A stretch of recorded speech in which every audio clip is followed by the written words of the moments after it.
My name is Jenna Miscavige, and my uncle is the leader of Scientology, and I escaped when I was 22. Here's something most people don't know.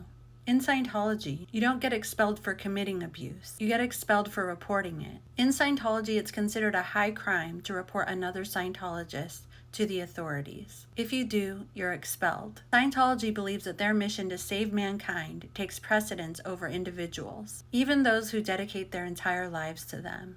I know this rule firsthand. I've experienced it myself, and I've seen what it does to others.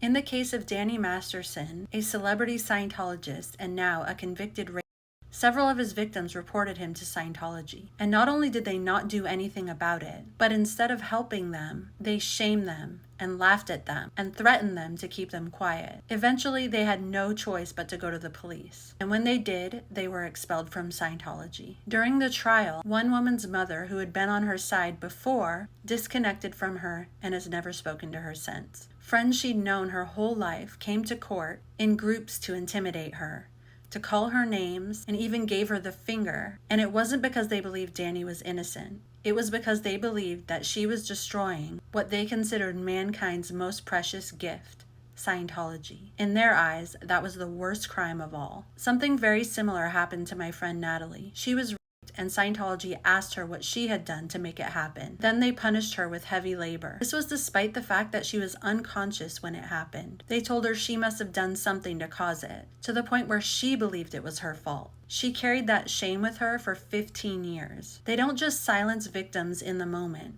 They break people down to the point where they feel like they have no one to turn to, like they're completely alone. It pushes people to the edge, and it follows them for the rest of their lives. And these are just two examples out of hundreds. This is how Scientology protects its image at the expense of its members. This is why I speak out, because no one should ever have to go through what I or what my friends went through.